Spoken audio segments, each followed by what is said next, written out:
Comigo, fala: Espírito Santo de Deus, fala comigo hoje, eu quero ouvir tua voz, fala comigo de forma poderosa, traz a tua resposta ao meu coração hoje, em nome de Jesus, amém. E o tema da palavra de hoje, amados, é a luz que transforma. Pesquisando sobre a palavra luz, nós encontramos várias definições que falam sobre o que é a luz, né? A luz é um brilho que serve para iluminar algo. E encontramos também muitas definições científicas quando nós pesquisamos sobre essa palavra. A definição mais comum que nós encontramos foi que a luz é uma radiação eletromagnética percebida pelo olho humano. E transformar, o que quer dizer transformar? Transformar quer dizer que nós estamos alterando o estado de algo para alguma coisa totalmente diferente. É quando algo é transformado, aquela coisa que muda totalmente a sua forma. E então, pastor, a luz ela pode transformar alguma coisa? Pode algo que não consegue nos tocar formalmente mudar a gente? Pode nos transformar? A resposta é sim. A luz pode nos transformar. Existem inúmeros exemplos onde a luz faz a diferença, transformando totalmente o ambiente. Vou dar vários exemplos para vocês aqui no jardim, onde quando você posiciona um tipo de luz numa planta, um local que você sempre passou, você nunca percebeu, de repente tem uma luzinha verde naquele local, tá bonito esse jardim, a luz transformou, deu outra cara para aquele lugar. Nas decorações de interiores de casa, você passa por um ambiente várias vezes com a luz apagada, quando bota uma iluminação diferente, aquele ambiente é transformado. Aquele ambiente muda, fica mais bonito. O que acontece? Foi a luz que fez aquilo ali. E em piscina, tu tá passando por aquele espelho d'água, tu olha aquela piscina várias vezes, já passou por ali um monte de vezes. Mas quando o cara coloca aquela luz subaquática ali, aquela luz azul, já viram aquela luz azul em piscina? Quando liga, cara, dá um outro visual, não é verdade? A luz transforma totalmente o ambiente. A luz tem esse poder. E nós, seres humanos? A luz, uma lâmpada refletida em nós, tem poder de nos transformar? Alguém irá nos perceber de forma diferente porque a luz está sendo refletida em nós? Os fotógrafos dizem que em fotografia, luz é tudo. Eles adoram luz, nunca vi. Bicho para gostar de luz é fotógrafo. Eles falam que luz é tudo. E realmente a luz transforma as pessoas na fotografia de forma fantástica. Quem estava aqui no culto de Natal, talvez tenha visto nas nossas redes sociais algumas fotos das crianças. No Natal a gente tinha vários anjinhos aqui, né? Nós tínhamos vários querubins. E muitos de vocês devem ter visto, o Nunu estava de anjinho, o Noah, tinha um monte de criancinha. E aquele moving ali, ele estava aqui, e vinha o pai, colocava a criança aqui atrás do moving e batia a foto. O que parecia? Parecia que era um anjo que estava descendo do céu. Impressionante como aquelas fotos ficaram lindas. Impressionante como aquela luz transformou aquela fotografia. Esse é o poder da luz. A luz faz isso. Mas existe, meus amados, seguinte: essa luz artificial, ela só é capaz de transformar o quê? O nosso exterior. A luz artificial, ela só pode transformar o nosso exterior. O próprio Deus, que é a luz, o nosso próprio Jesus, ele pode ser a luz que ela pode transformar o nosso interior, que pode nos transformar de dentro para fora. O próprio Deus é a fonte de luz e em Deus não existe escuridão. Jesus desceu até nós para trazer luz a um mundo que era dominado pelas trevas. Ele é o exemplo perfeito para quem quer viver uma vida de que agrada a Deus. Além disso, Jesus também afirmou que os filhos de Deus são o quê? Luz desse mundo. E devem ser agentes de restauração daqueles que estão perdidos e sem esperança. A palavra de Deus é também luz e guia para os passos. Ela nos ensina como devemos viver de forma digna e de forma vitoriosa. Na Bíblia, o próprio Jesus afirma ser a luz. Jesus fala sobre ele mesmo. Em João 8,12, Jesus diz, falando novamente ao povo, Jesus disse: eu sou a luz do mundo. Quem me segue nunca andará em trevas, mas terá a luz da vida.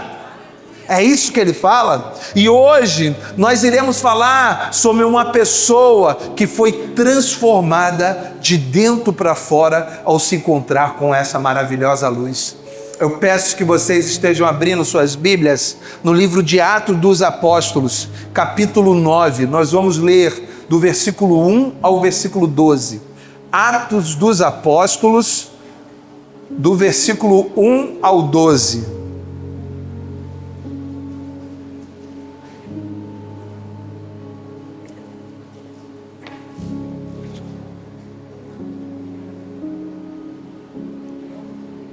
Atos de 1 ao 12.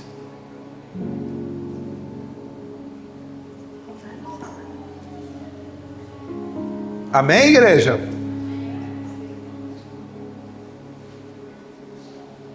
A conversão de Saulo. Verso 1. Enquanto isso, Saulo, motivado pela ânsia de matar os discípulos do Senhor, procurou o sumo sacerdote. Pediu cartas para as sinagogas em Damasco, solicitando que cooperassem com a prisão de todos os seguidores do caminho, homens e mulheres, que ali encontrasse para levá-los como prisioneiros a Jerusalém. Quando se aproximava de Damasco, de repente uma luz do céu brilhou ao seu redor. Ele caiu no chão e ouviu uma voz lhe dizer: Saulo, Saulo, por que você me persegue? Quem és tu, Senhor? Perguntou Saulo. E a voz respondeu: sou Jesus a quem você persegue. Agora levante-se e entre na cidade, onde lhe dirão o que fazer. Os homens que estavam com Saulo ficaram calados de espanto, pois ouviram uma voz, mas não viam ninguém. Saulo levantou-se do chão, mas ao subir os olhos, estava cego. Então o conduziram pela mão até Damasco. Lá ele permaneceu cego por 3 dias e não comeu e nem bebeu coisa alguma. Havia em Damasco um discípulo chamado Ananias. O Senhor o chamou numa visão: Ananias! Sim, Senhor, respondeu ele. O Senhor disse: vá à rua direita, à casa de Judas. Ao chegar, pergunte por um homem de Tarso chamado Saulo. Ele está orando nesse momento. Mostrei-lhe uma visão, um homem chamado Ananias chegando e impondo as mãos sobre ele para que ele voltasse a enxergar. Deus abençoe sua palavra lida. Pai, peço que o Senhor venha me encher do teu Espírito Santo de forma poderosa hoje. Que eu venha ser um canal teu, um canal direto ao coração dos teus filhos que está aqui hoje. Usa-me de forma poderosa, Senhor Deus. Que não saia nenhuma palavra da minha boca que não seja da tua vontade, Pai. Que eu seja apenas canal, que todas as palavras que eu vier a falar aqui hoje, que venham direto do teu trono ao coração do teu povo que está aqui hoje. Fala através de mim e me usa, Pai. Em nome de Jesus que eu te peço. Amém. Sem dúvida, amados, o acontecimento mais importante do livro de Atos foi a descida do Espírito Santo no dia de Pentecostes. Se isso não tivesse acontecido, o livro de Atos dos Apóstolos, com certeza, ele nem teria sido escrito. Alguns sustentam que a ressurreição transformou os discípulos em pessoas covardes, em servos corajosos de Jesus. Mas não existe nenhuma evidência no Novo Testamento que demonstre claramente que isso aconteceu de verdade, que foi isso que transformou os discípulos, mas claramente afirma que foi o dia de Pentecostes, o dia da descida do Espírito Santo, que encorajou os discípulos a serem o que eles foram na história da humanidade. E eu considero o segundo acontecimento mais importante do livro de Atos a conversão de Saulo. Mais da metade do livro de Atos dos Apóstolos fala sobre a vida de Paulo. Do capítulo 13 ao capítulo 28 de Atos dos Apóstolos, a gente está falando sobre Paulo. Ele trata principalmente de todas as atividades que Paulo fez naquele período. Paulo, meus amados, escreve 13 dos 27 livros de todo o Novo Testamento. É difícil imaginar a igreja no mundo hoje, então nem se fala do século I sem a conversão de Paulo. É muito difícil se imaginar o que seria do evangelho se Paulo não tivesse se convertido. O texto que acabamos de ler relata um dos maiores acontecimentos da história da humanidade. Paulo foi um dos cristãos mais importantes da história. E o encontro de Jesus, o nosso Senhor, o nosso Salvador, com um homem que veio a ser usado por ele para impactar o mundo, levando a mensagem para a Europa, o que muito provavelmente fez com que a mensagem do Evangelho chegasse até nós aqui hoje, é um dos fatos mais importantes da história da humanidade. E tudo isso aconteceu porque Paulo saiu da escuridão em que ele vivia, da escuridão em que ele estava aprisionado, para se expor à luz que transforma, para se expor à luz que liberta. Se Paulo não tivesse sido exposto àquela luz, talvez muitos de nós não estaríamos aqui hoje. Essa passagem, meus amados, nos dá lições importantes sobre a nossa vida espiritual. E a primeira lição é: quando uma pessoa se levanta contra Cristo, a igreja ora para que essa pessoa se converta. No versículo 1 e 2 do texto que lemos, enquanto isso, Saulo, motivado pela ânsia de matar discípulos do Senhor, procurou o sumo sacerdote e pediu cartas para as sinagogas em Damasco, solicitando que cooperassem com a prisão de todos os seguidores do caminho, homens e mulheres que ali se encontrassem, para levá-los como prisioneiros a Jerusalém. Até esse ponto, meus amados, Paulo só havia sido mencionado na Bíblia em uma passagem. Ele estava presente no apedrejamento de Estevão, e ele deu a sua aprovação à morte a um dos servos do Senhor, o primeiro mártir da nossa igreja. E depois Paulo liderou a perseguição à igreja em Jerusalém. Agora nós vamos começar a falar um pouco sobre a conversão de Saulo diretamente. A importância desse acontecimento é tão grande que ele é narrado 3 vezes só no livro de Atos dos Apóstolos. A conversão de Paulo é narrada 3 vezes nesse livro, amados. No capítulo 22, no capítulo 26 também tem a narrativa da conversão desse homem. A conversão de Saulo é o único acontecimento de Atos que é narrado 3 vezes. Saulo figurava como o maior perseguidor da igreja de Jesus naquele momento, e ele tentava inspirar outras pessoas também a perseguirem os cristãos. Só que na morte de Estevão, a Bíblia relata que o rosto de Estevão parecia como o rosto de um anjo. E quem estava lá presenciando o que nós falamos? O Saulo. Alguma coisa provavelmente já começou a acontecer ali. Alguma coisa já começou provavelmente a acontecer naquele lugar. Sabe por quê, amados? Paulo estava naquele lugar. Paulo relatou isso aqui. Ele começou a ver o rosto de Estevão durante seu apedrejamento parecer com o rosto de anjo.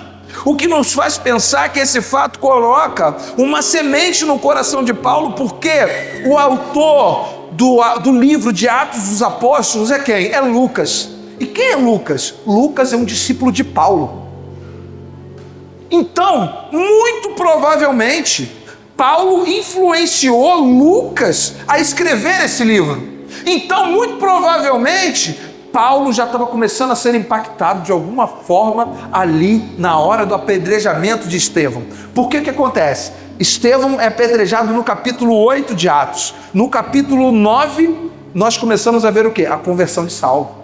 Então é um fato que aconteceu logo depois. E Paulo sai da onde? Sai de Jerusalém para ir para o caminho de Damasco. Começa a caminhar para o caminho de Damasco. Eu creio que naquele momento, aqueles que eram do caminho, que eram da igreja de Jesus, começaram a levantar um clamor pelos seus perseguidores. No momento do apedrejamento de Estevão, a igreja começou, aquela igreja já era poderosa, aquela igreja já era cheia do Espírito Santo, e ela tinha noção que a luta daquela igreja não era contra os seres humanos, era contra as potestades e principados que dominavam aquele mundo. Aquela igreja sabia disso, e aquela igreja poderosa devia estar orando assim: Senhor, alcança o coração daquele homem que está perseguindo a tua igreja. Espírito Santo de Deus, se revele aquele homem, para que ele se converta. Aquela igreja já devia estar clamando, o Espírito Santo já estava sobre eles. Eles sabiam que a luta deles não era contra as coisas desse mundo, não era contra os seres humanos, era contra os principados e potestades. E eles começaram a usar a oração, uma arma espiritual, para vencer essa batalha. Os discípulos já haviam sido expostos e transformados pela luz de Jesus. E quando nós somos cheios de luz, oramos para que essa luz, que é Jesus, alcance a vida de outras pessoas. Quando nós estamos cheios da luz transformadora de Jesus, nós não ficamos quietos no nosso lugar, vendo outras pessoas sendo perdidas. Nós não ficamos, nós oramos para que essas pessoas se convertam, nós oramos para que essas pessoas tenham uma oportunidade para se encontrar com Jesus. Talvez você hoje está sentado no seu lugar, está vendo seu pai, sua mãe, seu irmão, sua irmã, seus tios, seus primos indo para o inferno, e você não intercede pela vida deles. Pessoas na sua família que se perderam. Eu quero contar um testemunho com você que não estava previsto para contar. Eu orei durante anos pela conversão do meu pai. durante anos pela conversão do meu pai. E meu pai, no leito de morte, me chamou: vem aqui, Guido, agonizando, sem conseguir respirar, e ele me chamando, e eu não fiz o apelo para o meu pai. Orei durante anos pela conversão do meu pai e não fiz apelo por ele. Talvez seja seu pai, seja sua mãe, seja um parente seu que está nessa situação e você não faz o apelo para ele. Você tem que orar pela conversão dos seus. A sua família não pode ir para o inferno sem que você faça nada. Você tem que fazer alguma coisa. Você não pode se omitir. Você não pode pensar que o inferno é um lugar de brincadeira. O inferno, meu irmão, é um lugar que arde a chama. É um lugar que vai ter tormenta para as pessoas que estão lá. Então você não pode ficar confortável vendo as pessoas da sua família indo para o inferno. Você tem que ser como a igreja de Atos. Você tem que orar, você tem que clamar, você tem que orar pelas pessoas da sua família. E a segunda lição: Deus ouve o clamor de uma igreja que se une em oração. Versículo 3: quando se aproximava de Damasco, de repente, uma luz do céu brilhou ao seu redor, e ele caiu no chão e ouviu uma voz lhe dizer: Saulo, Saulo, por que você me persegue? Quem és tu, Senhor? Perguntou Saulo, e a voz respondeu: sou Jesus a quem você persegue. Saulo estava se aproximando de Damasco, ou seja, ele tinha caminhado 320 quilômetros até chegar lá. De Jerusalém a Damasco são 320 quilômetros, é mais ou menos daqui a Macaé, acredito eu, é isso, Arley? Daqui a Macaé 320? Campos, daqui a Campos, vai até Campos andando. Ele foi na pernada. Sabe por quê? cavalo ele não foi, porque os judeus, eles não queriam se parecer com os romanos, e os romanos usavam como hábito o cavalo para serem como meio de transporte, e os judeus, eles eram avessos aos romanos, eles andavam a pé para não se parecer com eles.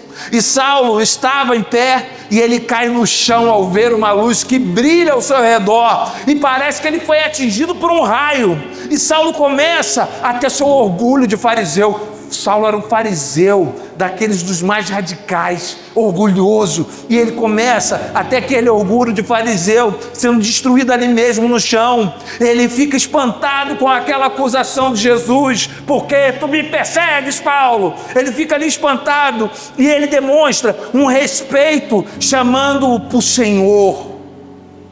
Ele abre a boca: Senhor, quem és tu? Uma coisa muito importante a ser ressaltada aqui, amados: quando perseguimos ou acusamos a igreja, nós estamos acusando e perseguindo diretamente o Senhor da igreja. Você não está perseguindo o templo, não. Quando você persegue, que você ataca a igreja do Senhor Jesus, você está atacando o Senhor da igreja, que é Jesus Cristo. Paulo estava atacando o Senhor da igreja. E eu acho, amados, muito feio crente ficar criticando outras igrejas. É muito feio. E pior ainda, ficar criticando a sua igreja para outras pessoas. Pois quando nós fazemos isso, nós não estamos atacando o irmão fulano ou a irmã fulana. Nós não estamos atacando o pastor fulano ou a pastora fulana. Nós estamos atacando o Senhor da igreja, que é Jesus. É a Ele que está sendo atacado. Sabe como uma igreja cheia da luz de Jesus gasta seu tempo? Não é criticando a outra, não. Sabe como é que é? Ela gasta seu tempo orando. Uma igreja cheia de Jesus, ela gasta seu tempo intercedendo. Uma igreja cheia de Jesus gasta seu tempo clamando. É assim que uma igreja age. E provavelmente era assim que a igreja de Atos gastava o seu tempo, pois foi uma igreja revestida e transformada pela luz do Espírito Santo de Jesus. Nós precisamos ser como a igreja de Atos, amados. Nós precisamos ser uma igreja que clama e se une em oração. E a terceira lição: quando ficamos cegos por Cristo, passamos a ver o que ninguém consegue ver. Quando nos apaixonamos por Jesus e ficamos cegamente apaixonados por Ele, nós perdemos a visão para o mundo e conseguimos enxergar coisas que ninguém consegue mais enxergar. Os homens que estavam com Saulo ficaram calados de espanto, pois ouviram uma voz que não viam ninguém. Saulo levantou-se do chão, mas ao abrir os seus olhos estava cego. Então o conduziram pela mão até Damasco. Lá ele permaneceu cego por 3 dias e não comeu e nem bebeu coisa alguma. Quando Saulo finalmente se pôs de pé, ele descobriu o quê? Ele descobriu que estava cego. Embora seus olhos estivessem abertos, Saulo não via ninguém. Em Atos 22, 21, o próprio Saulo diz: eu não via por causa do esplendor daquela luz. A luz foi tão forte que cegou Paulo. Os seus companheiros o guiaram pela mão e o conduziram até Damasco. Consequentemente, Paulo entrou em Damasco de uma maneira completamente diferente daquela que ele tinha imaginado. Ao invés de arrastar homens e mulheres pelo caminho até Jerusalém, ele foi conduzido, meus amados, foi humilhado, foi afligido, ficou cego e foi um prisioneiro voluntário de Jesus para Damasco. Ele foi voluntariamente lá, sendo carregado e conduzido. Mas Paulo começa a ter entendimento. Ele começa a ver em sua mente, em seu coração, as coisas que ele via quando ainda não enxergava. Ele começou a ver coisas que ele não conseguia ver quando ele ainda enxergava. No verso 5, Paulo diz: quem és tu, Senhor? Quando nós escrevemos uma frase e chama alguém de Senhor, normalmente assim, a gente coloca a letra maiúscula ou minúscula? Minúscula, correto? Nós colocamos letra minúscula, porque nós estamos referindo a uma pessoa normal, letra minúscula. Na Bíblia, esse Senhor que Paulo fala está escrito com Senhor com S maiúsculo. Ou seja, ele está se referindo a Deus. Ele já reconhece Jesus como Deus ali. É letra maiúscula, é Senhor com S maiúsculo. Ele já sabia que Deus que estava falando com ele. Então, Paulo entra num jejum por 3 dias para buscar uma resposta de Deus sobre aquilo que havia acontecido com ele, sobre aquele episódio, sobre aquela luz que havia cegado ele. E ele ficou no jejum, amados, jejum Highlander. Não era jejum de Daniel, comendo frutas, verduras e legumes. Não, era jejum sem pão, sem carne, sem nada. Era jejum zero, sem água também. 3 dias, sem comer nada e sem beber nada. Ele ficou ali num jejum querendo entender, querendo buscar a melhor compreensão sobre o que tinha acontecido. Uma coisa que eu preciso falar com vocês, amados. O jejum aliado à oração, ela tem uma potência de uma bomba nuclear no mundo espiritual. Jejum junto com oração tem a potência de uma bomba no mundo espiritual. O que acontece, amados, é que às vezes ficamos cegos espiritualmente e não fazemos uso das armas que temos para enfrentar as batalhas espirituais das quais nós vivemos. Nós abrimos mão porque nós estamos cegos espiritualmente. A inconstância espiritual nos leva a ficarmos cegos espiritualmente. Parece que nós ficamos com escamas nos olhos, ficamos perdidos durante as batalhas e parece que nós ficamos como cegos durante o tiroteio. Como eu vejo crente perdido, amado, porque está cego espiritualmente. Como eu vejo crente perdido, cego espiritualmente. É exatamente essa palavra. Imagina um cego no tiroteio, imagina. Perdido, não sabe para onde corre, não sabe para onde vai, não sabe se abaixa, se senta, se levanta, vai para a esquerda, para a direita, para frente, para trás. É cego tiroteio. Crente inconstante fica assim. E quando nós geramos uma intimidade real com o céu, nos aproximamos de Jesus e passamos a ficar cegos, mas sim para as coisas desse mundo, como Paulo ficou, e passamos a ter olhos espirituais aguçados, e começamos a entender que a batalha espiritual é constante e precisamos vigiar constantemente. O lugar mais seguro para um crente, sabe onde que é? É na linha de frente de batalha.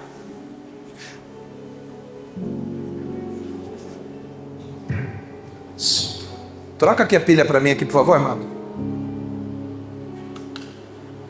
O lugar mais seguro para um crente é ficar na linha de frente de batalha.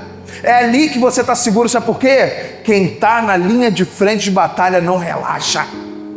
Não relaxa, não baixa a guarda. Sabe por quê? Ele sabe que a qualquer momento pode ser atingido. Agora o crente, quando ele tira férias de Jesus, ele está vulnerável, ele está com a guarda baixa, ele pode ser atingido a qualquer momento. É isso que acontece. Nós temos, meus amados, que ser constante espiritualmente. Nós precisamos orar e vigiar constantemente. Mesmo que as coisas que você acha que são pequenas, você precisa orar. Até pelas coisas que você acha que são pequenas, porque elas podem se tornar uma coisa maior. Eu vou dar um exemplo muito claro que aconteceu comigo, com a minha família. Um exemplo muito claro que aconteceu comigo, com a minha família.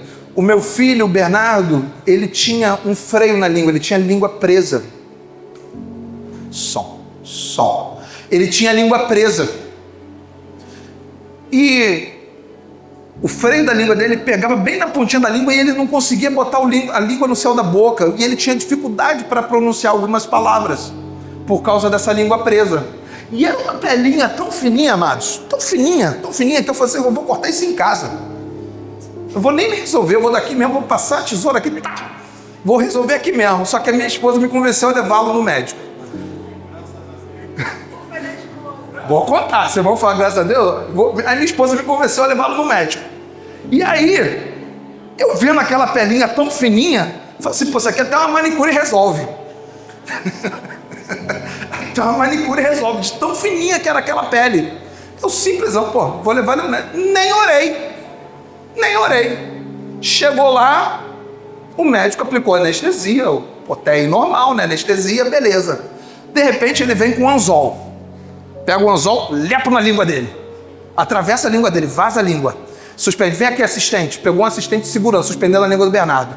Vem ele com um bisturi. Eu falei assim, agora ele vai tocar ali naquela pelinha, vai romper a pelinha e vai... Normal, né?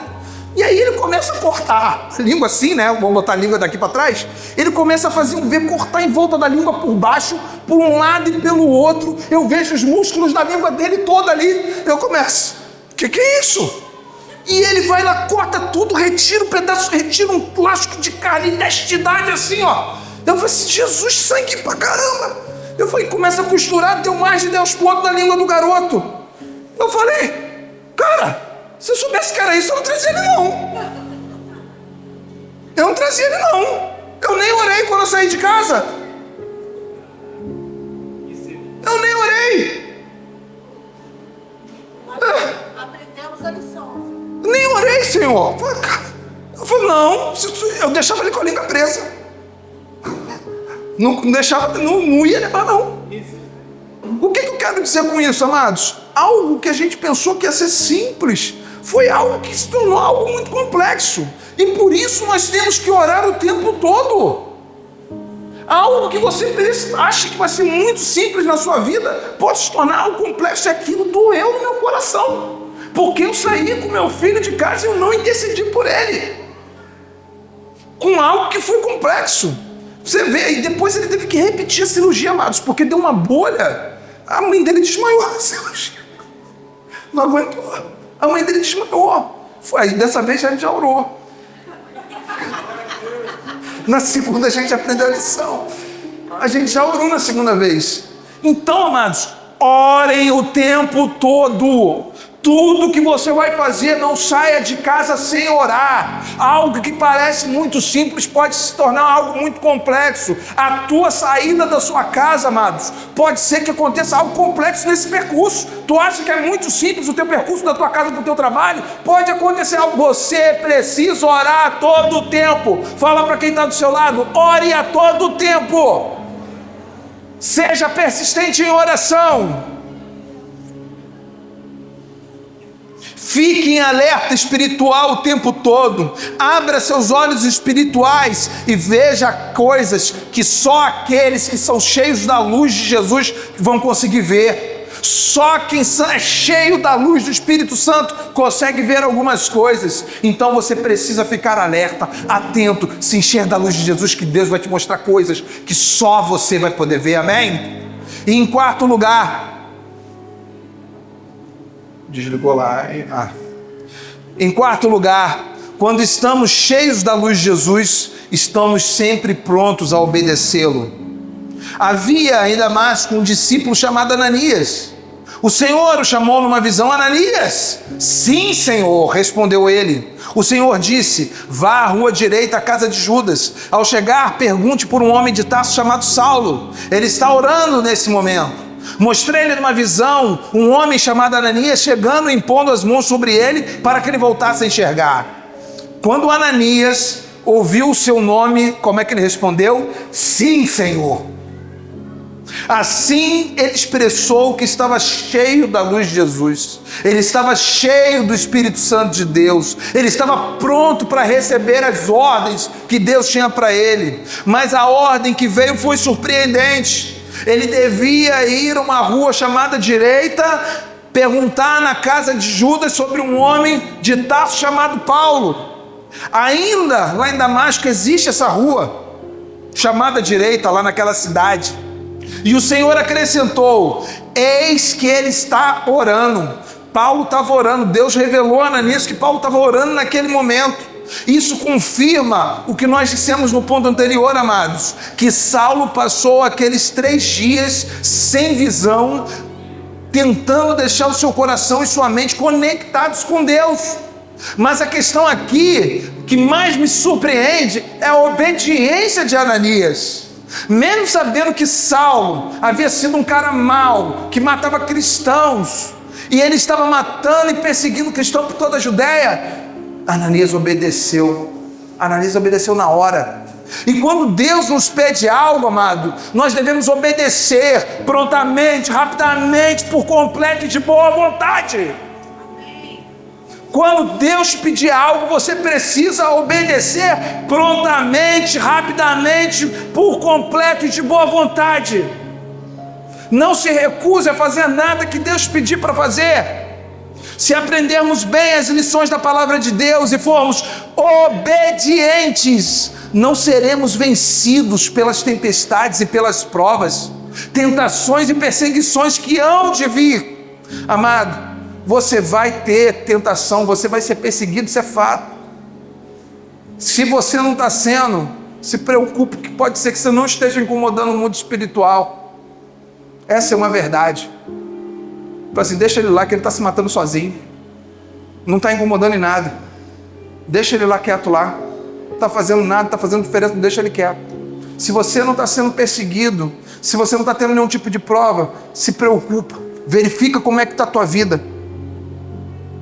Meus amados, nós ficaremos inabaláveis e sem medo, porque nós estamos edificados sobre a rocha, sobre Jesus, que é a rocha eterna, e iluminados pela luz dele que transforma. Nós construímos as nossas fundações sobre Cristo, obedecendo a sua palavra. Se não obedecermos a palavra de Deus, mas vivermos apenas para agradar a nós mesmos e a Satanás, meus amados, nós não resistiremos às tempestades da vida, assim como não resistiu a casa construída sobre a areia. É isso que acontece. Se nós não edificarmos a nossa casa sobre a rocha, vai bater o vento e a tempestade e vai nos derrubar como se fôssemos uma casa que foi construída sobre a areia. Se nós formos obedientes a Jesus, a nossa casa está firmada sobre a rocha. Pode vir o vento, pode vir a tempestade, pode vir a provação, e a sua casa, a sua fundação não serão abaladas. É assim que funciona. Obediência.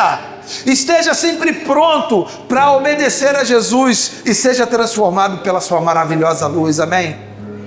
E para concluir, existe uma forma, amados, de dissipar as trevas que habitam em nossas vidas, recebendo a luz transformadora de Jesus. E as trevas são a ausência total de luz.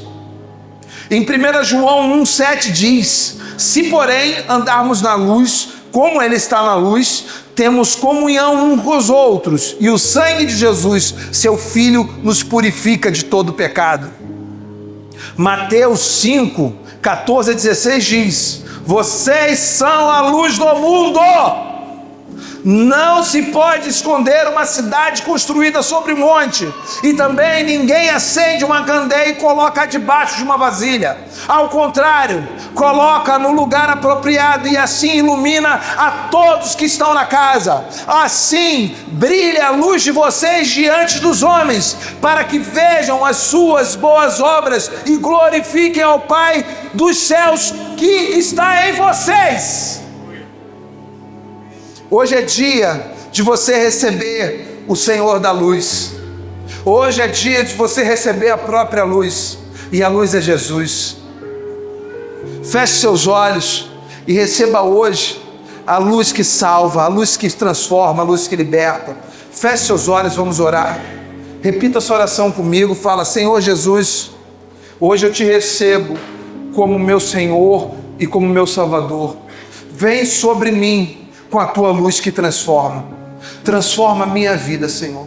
Eu te recebo hoje como Senhor e Salvador para a minha vida. Continua de cabeça baixa em oração. Você fez essa oração pela primeira vez hoje? Levante sua mão bem alta no seu lugar. Você fez essa oração pela primeira vez hoje? Levante sua mão bem alta no seu lugar, que eu quero orar por você.